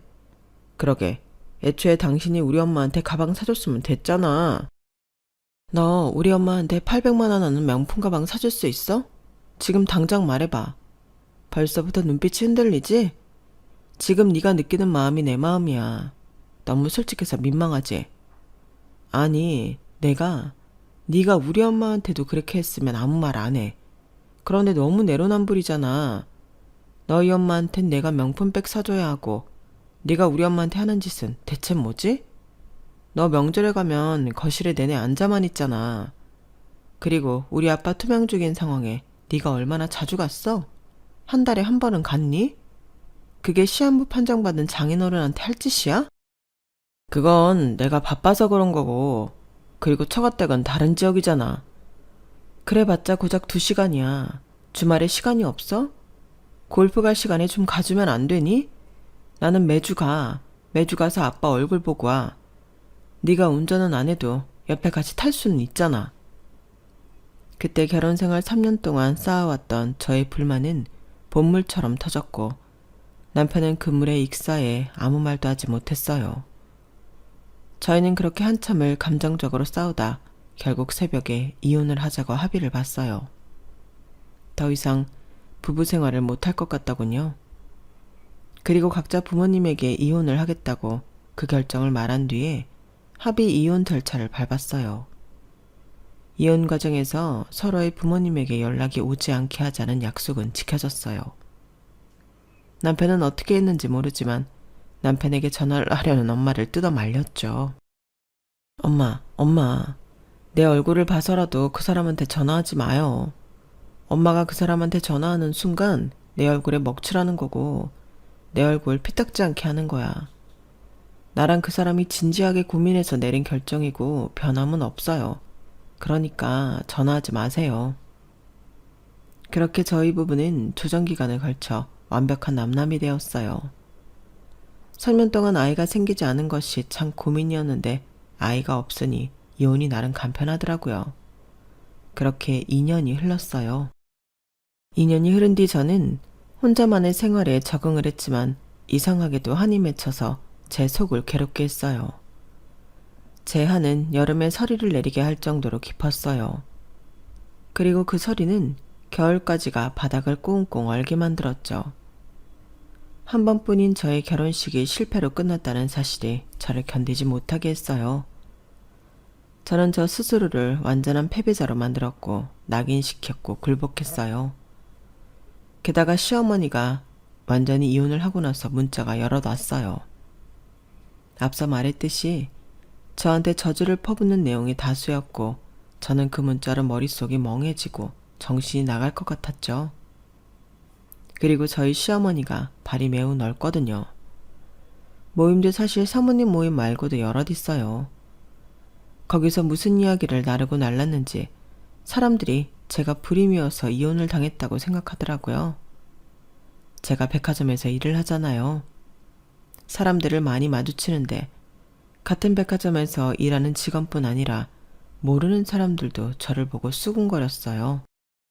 이혼을 하고 저는 시댁과 인연을 끊었는데 이렇게 자꾸 시댁 이야기가 나오는 게 불편했고 이유가 아닌 이유가 거론되는 것도 싫었어요. 왜 이혼을 하고 나니 시댁이 더 꼬리표가 되어 돌아오는 건지 알 수가 없었죠. 그 스트레스가 너무 심해서 매일 악몽을 꾸던 날도 있었어요. 시어머니가 마귀가 되어서 저를 괴롭히는 꿈을 꿨죠. 그래서 저는 간혹 그런 생각을 하기도 했어요. 복수를 하고 싶다. 시어머니에게나 남편에게나 복수를 하고 싶다고요. 지금 제가 겪는 괴로움을 갚아주고 싶다고요. 하지만 그건 나쁜 마음이잖아요. 그래서 차라리 일에 매진하자고 다짐했어요. 그래서 저는 이혼을 하고 몇 년 만에 승진을 했어요. 그만큼 절실하게 일을 했죠. 그러다 하늘이 도운 걸까요? 저는 백화점에 온 시어머니와 마주치게 돼요. 저는 그때 근무 중이 아니었어요. 저희 친정엄마와 함께 있었고 백화점에 들린 이유는 저희 아버지가 그해 돌아가셨어요. 저희 아버지가 말씀드린 대로 시한부였는데 제가 이혼을 하고 2년쯤 지나서 돌아가셨어요. 그래도 6개월 시한부 선고를 받고 2년을 사셨네요. 저희 엄마도 흐르는 시간과 함께 마음의 준비를 하고 있었어요. 그런데도 막상 아버지가 돌아가시니 엄마가 헛헛해 보이더군요. 말씀도 많이 하던 분이 말수도 적어졌고 창문만 멍하니 보실 때도 많고요. 사별의 스트레스가 이혼, 구속, 해고보다도 더 크다더니 그걸 저는 엄마의 모습을 보고 실감할 수 있었어요. 그래서 엄마에게 뭘 해줄 수 있을까, 뭘 선물할 수 있을까 하다가 명품 가방을 하나 사주고 싶었어요. 엄마도 여자인데 명품 가방 하나는 가지고 싶지 않겠어요? 그래서 휴무인데도 백화점에 들린 거였어요. 그런데 엄마가 제 매장에서는 마음에 드는 게 없는지 자꾸 다른 매장을 가자고 했어요. 그렇게 몇 군데를 돌아봤는데 마음에 드는 게 없나 봐요. 그냥 가자고 하더라고요. 그래서 제가 명품 부티크를 보면서 가보자고 했어요. 저기 비싼 데 아니냐? 엄마, 여기서 안 비싼 데 찾는 게 더 어려워요. 나도 엄마한테 효도 한번 해보자. 그래서 부티크에 들어가 이것저것 보는데 엄마가 가격을 보고 기겁을 하더라고요. 그러더니 이내 고르지 않고 앉아만 있었고 저만 매장 직원과 친해서 떠들고 있었어요. 그리고 거기서 운명의 장난. 시어머니와 마주치게 되었어요. 어머, 오랜만이다. 너희 매장에서 일하니? 까르띠에라, 성공했다. 그런데 왜 유니폼을 안 입고 있니? 네 수준에 제일 잘 어울리는 것인데. 설마 잘린 거니? 잘린 게 아니면 빨리 라카름에서 옷 갈아입고 나와. 이왕이면 네가 와서 내 팔찌 골라주면 좋잖니. 오랜만이네요. 그런데 잘리다뇨. 어머님, 저 승진도 했는걸요? 승진? 역시 애가 없어서 승진도 되는구나. 네 나이에. 너는 평생 애가 들어설 팔자가 아니니 아주 사장까지 승진하겠다 얘. 어머님은 아드님이 용돈 주셨나 봐요. 여기 오신 거 보면. 그런데 여기 좀 비싼데? 용돈을 많이 주셨나 보다. 그래, 네가 나간 덕분에 내가 요새 용돈도 더 받고 아주 좋아. 널 우리 집안에서 내쫓은 이후로 일이 너무 잘 풀려서 말이야. 우리 아들도 승진했다. 들었는지 모르겠지만. 그리고 우리 딸은 영국으로 갔어. 걔가 외국계 회사에 있었잖니? 본사로 들어갔어. 아, 그러세요? 그런데 왜 저한테 자꾸 문자 보내세요? 그것도 악의적인 저주 문자요. 제가 그 집안에서 나간 게 그렇게 좋으시면서 왜 그러실까? 꼭 부디 다시 돌아와 달라는 것처럼? 그리고 저는 그대가 아드님 승진한 거 궁금하지 않아요. 그리고 어머니, 그 생각은 안 해보셨어요? 아가씨가 어머니한테서 도망간 거라고요. 유학 가면 어머니한테 돈 안 붙여도 어머니가 못 쫓아오니까. 안 그래요? 제가 그렇게 말하자 시어머니가 저에게 손가락질하면서 화를 내더군요. 그리고 저에게 손찌검을 하려고 하는데 지나가던 백화점 지정관님이 제게 오더니 90도로 인사를 했어요. 그리고 저와 이야기를 하던 친한 직원이 저를 VVIP실로 안내했죠.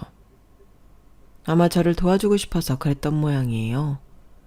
하지만 도와주고 싶어도 VVIP실에는 아무나 들어갈 수가 없죠. 사실 저 약 1년 전부터 VVIP실에 들어갈 수 있거든요. 하지만 명품을 사고 그런 성격이 아니어서 굳이 들어가 보진 않았어요. 애초에 쉬는 날엔 백화점에 안 와요. 그걸 친한 직원도 아는데 시어머니가 보고 있기도 하고 게다가 저에게 손찌검을 하려고 하니 VVIP실로 안내를 하더라고요.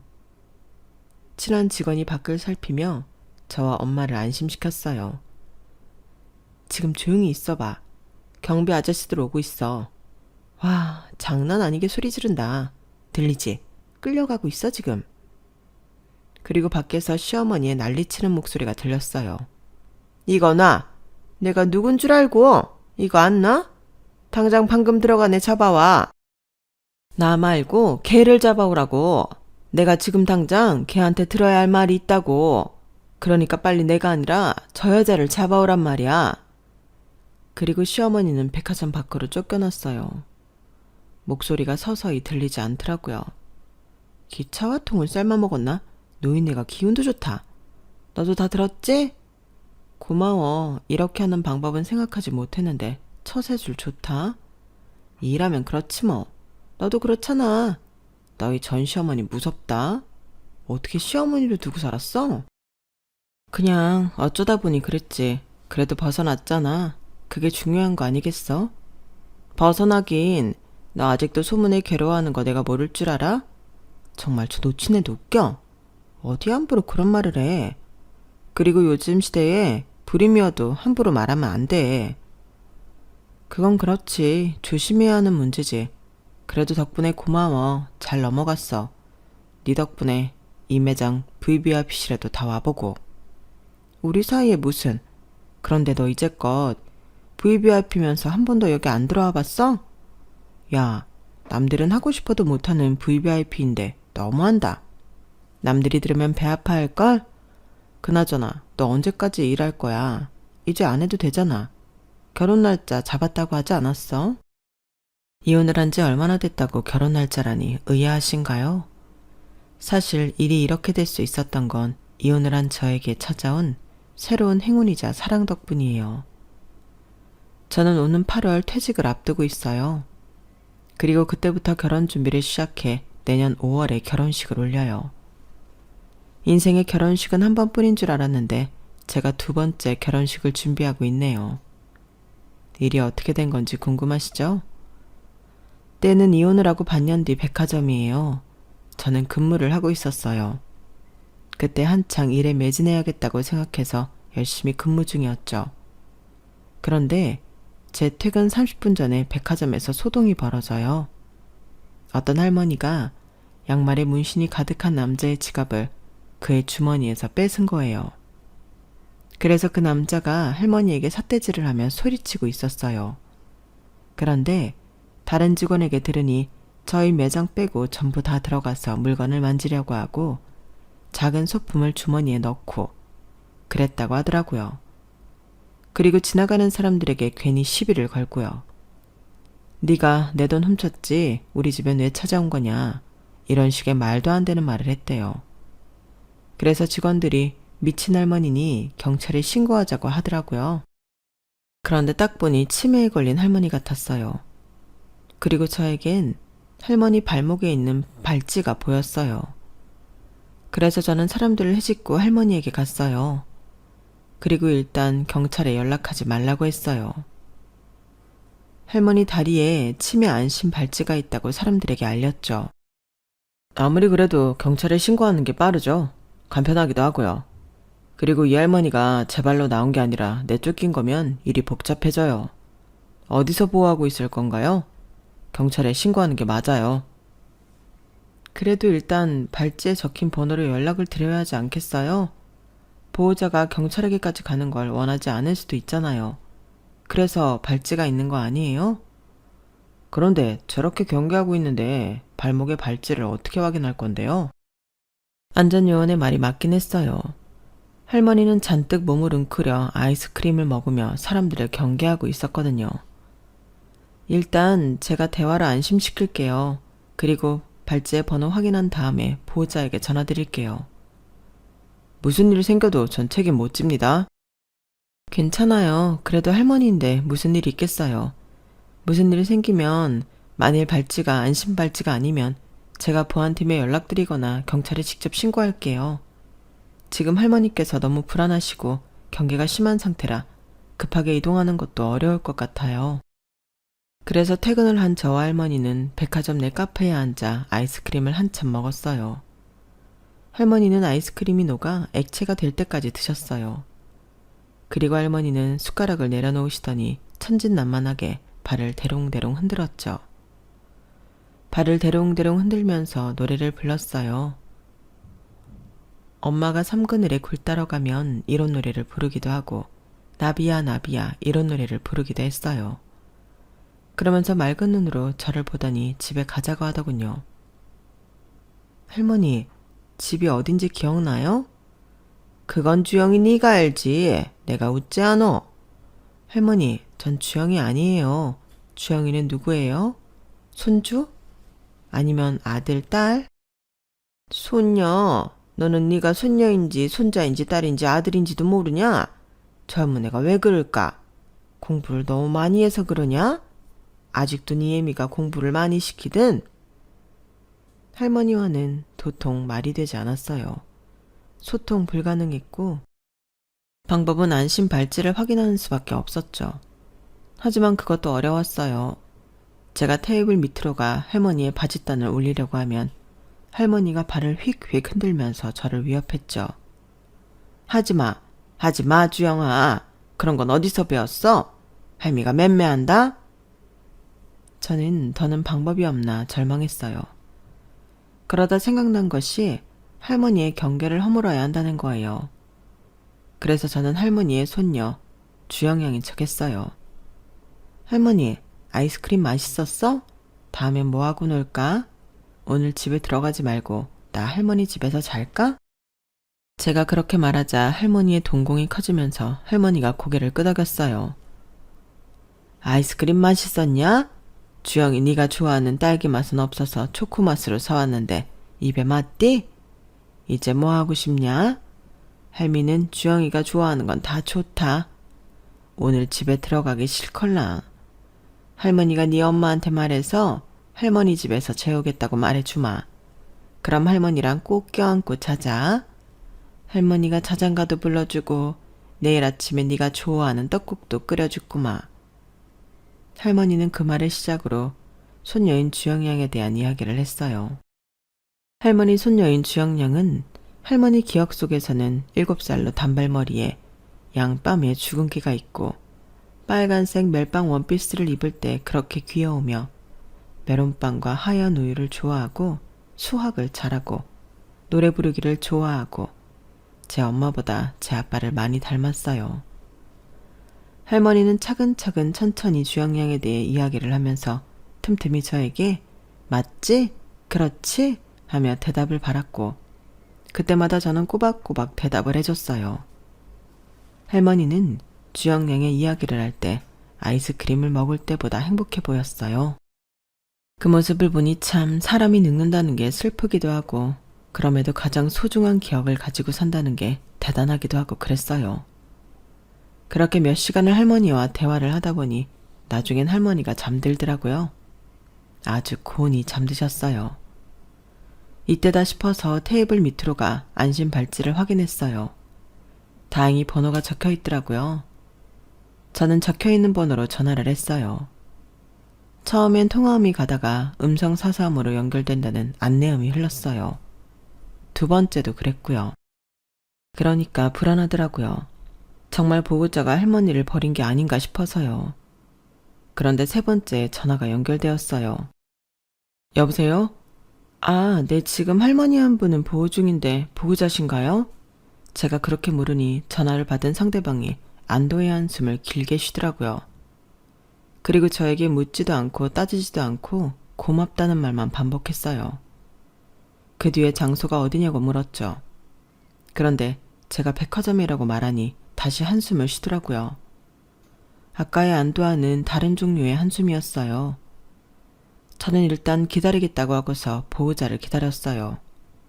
보호자는 15분도 안 되어서 도착했다는 문자를 보냈어요. 저는 아이스크림 가게에 있다고 답장을 했죠.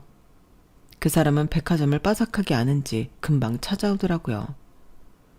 그런데 그 사람은 제가 아는 사람이었죠. 저희 백화점 지원 본부장이자 이사였죠. 저는 놀라서 일어나 꾸벅 인사를 드렸어요. 다행히 높으신 분이 저를 알 리 없었죠. 그래서 저는 간단히 자기소개를 했어요. 저희 식구인 줄 몰라보고 본의 아니게 폐를 끼쳤습니다. 죄송합니다. 그리고 꽤 오랜 시간 저희 어머니랑 같이 계셔주셔서 감사합니다. 제가 이 은혜를 어떻게 갚아야 할지. 알고 보니 할머니는 지원본부장이자 이사님의 어머니셨더라고요. 저는 괜히 아이스크림을 드시게 한 게 마음에 걸려서 사과를 드렸어요. 아이스크림이 드시고 싶다고 하셔서 사드렸는데 괜한 걸 드시게 한 건 아닌가 모르겠네요. 죄송합니다. 아, 원래부터 단 걸 좋아하셔서 괜찮습니다. 얼마나 왔습니까? 아니에요. 고작 몇천 원 정도인데요. 괜찮으시다면 다행이고요. 그럼 전 이사님도 오셨으니 가보도록 할게요. 그렇게 이사님에게 인사를 한 뒤 가려고 하는데 이사님이 제 손을 잡더라고요. 네? 그런데 저희 어머니께서 무슨 말씀을 하셨나요? 원래는 통 말씀이 없으시거든요. 무건수행하듯이. 주무시는 시간 제외하면 모든 시간엔 창문 밖만 보세요. 그런데 여기까지 오신 거 보면 무슨 말씀을 하셨을 것 같아서. 그래서 저는 손녀인 주영양에 대해 이야기를 했다고 말했어요. 그러자 무슨 이야기를 했는지 자세히 묻길래 할머니가 말씀하신 그대로 이사님께 말씀드렸죠. 그러니까 나이 먹은 성인 남자가 눈물을 훔치더라고요. 제가 왜 그러냐고 물었어요. 손수건을 건네면서요. 아, 그 주영이가 제 딸입니다. 애가 8살 때 별거를 했고 10살 때 이혼을 했어요. 아이 양육권은 아이 엄마가 가지고 갔고요. 그래서 어머니는 애가 8살 때부터 본 적이 없어요. 참 주영이를 예뻐했어요. 사실 그 아래 2살 터울 아들이 있는데 손자보다 손녀를 더 예뻐했죠. 원래 친할머니들은 손자를 더 예뻐하는데 그렇죠? 근데 딸애가 참 맑았어요. 싱글벙글 웃고 노래하고 춤추고 재롱도 참 많이 떨었죠. 할머니가 딸아이를 좋아하는 만큼 그 애도 할머니를 좋아했어요. 할머니 집에 간다고 하면 뜬 눈으로 밤을 지샜죠. 그리고 할머니 집에 가면 차에서 내리자마자 뛰어가서 할머니에게 폭 안겼어요. 자주 아이들을 봐주셨어요. 본인이 좋아하셔서요. 그러다 제가 별거하고 이혼하게 되니 못 보셨고 1년 전부터 중증 치매 증세를 보이더니 말을 잃으셨죠. 그러다 가끔 하는 말이 주영이 이야기예요. 많이 그리우신 건지. 하지만 벌써 그 아이도 사춘기가 되어서 할머니를 기억할지 모르겠네요. 아, 제가 말이 길었죠? 그러면서 이사님은 다시 눈물을 훔쳤어요. 그리고 주무시는 할머니를 흔들어 깨웠죠. 하지만 도통 할머니가 일어나지 않았어요. 이거 참 안고 갈 수도 없는데 잠시만 앉아서 기다리세요. 저도 같이 기다려드릴게요. 시간을 뺏어서 죄송합니다. 도와주신 것도 있는데. 아니에요. 저도 즐거웠어요. 할머니가 손녀부를 많이 사랑하셨나 봐요. 지금도 사랑하시는 것 같고요. 어머니가 그쪽을 주영이로 착각했다고 그랬죠? 한 번도 이런 적이 없었는데. 아무쪼록 정말 감사합니다. 제가 이 은혜는 반드시 갚을게요. 그렇게 저희는 간단한 대화를 했고 할머니 이야기뿐 아니라 다른 대화도 잘 통했어요. 그리고 며칠 지나지 않아 이사님은 정말 저에게 보답을 하겠다며 식사를 대접했어요. 그렇게 식사를 했고 그날도 대화가 잘 통했죠. 그래서 커피도 마셨어요. 드라이브도 했고요. 그리고 저희는 지금 느끼는 감정을 확인하듯 몇 번 더 만나다가 연애를 시작했어요. 연애를 하면서 저는 처음으로 나무 그늘 같은 안정감을 느꼈어요. 이사님은 저보다 10살이 많지만 많은 만큼 인자하고 저를 품어줄 수 있는 사람이었죠.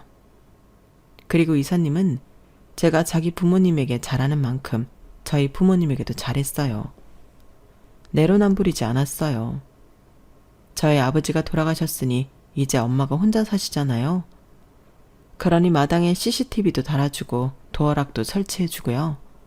엄마가 고추밭 농사를 돕는 아르바이트를 하는데 몸이 걱정된다며 안마의자까지 보냈더라고요. 그런 대우를 처음 받아봤어요. 그래서 저는 더더욱 이사님에게 확신이 섰고 그분의 프로포즈에 고개를 끄덕일 수 있었어요.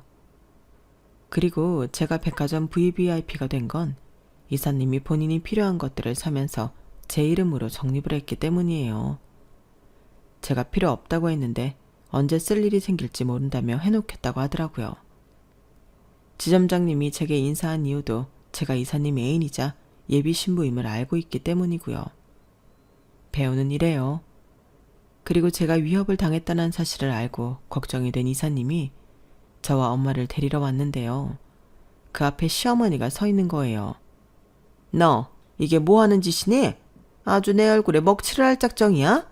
네가 VVIP라니 이게 어떻게 된 일이니? 너 나를 속인 거야? 그렇게 말하면 날뛰길래 저는 한숨을 푹푹 쉬며 시어머니에게 일침을 날렸어요. 이사님, 먼저 들어가 계세요. 어머님, 아니 이제 어머님도 아니죠. 아주머니, 여기서 이러시면 안 돼요. 제가 VVIP든 일반 회원이든 그게 어떻게 아줌마를 속인 일이죠? 저 이제 그댁 며느리 아닙니다. 함부로 할 수 있는 사람이 아니란 말이에요. 그러니 앞으로 제 인생에 나타나지 않았으면 좋겠네요. 뭐야? 네가 왜 이 외제차에 타? 그리고 이 남자는 누구야? 새로 시집이라도 가겠다는 거야? 네가 이혼녀여도 괜찮대? 어? 임신도 못하는 게. 그러자 차창이 열리더라고요. 네, 괜찮습니다. 어차피 저도 이혼남이고요. 자기야, 빨리 타. 이사님의 재치 있는 말에 시어머니 뒤로 넘어가더군요. 바닥에 앉아서 땅을 치며 우는데 볼만했어요. 그렇게 저는 평생 풀지 못할 줄 알았던 한을 풀고 시원한 복수를 했어요. 들어보니 시어머니는 백화점 블랙리스트로 등록되어 쉽게 들어오지도 못하는 모양이에요. 전 남편도 제 소식을 듣고 엄청 분해하더군요. 우리의 사랑이 그렇게 가벼웠냐느니 그런 문자를 보냈길래 답장을 하지 않고 차단했어요. 저는 이제 제 앞날에 펼쳐질 꽃길만 생각하려고요. 내년에 있을 결혼식이 기대가 되어요. 여기까지가 제 사연입니다. 여러분들의 앞날도 제 앞날처럼 복이 가득하고 꽃길이 펼쳐져 있길 바랍니다. 사연 들어주셔서 감사합니다. 오늘도 좋은 하루 되세요. 여러분, 사연 댓글에 응원과 현명한 조언 부탁드려요. 좋아요와 구독은 저에게 큰 힘이 됩니다. 오늘도 좋은 일 가득하세요.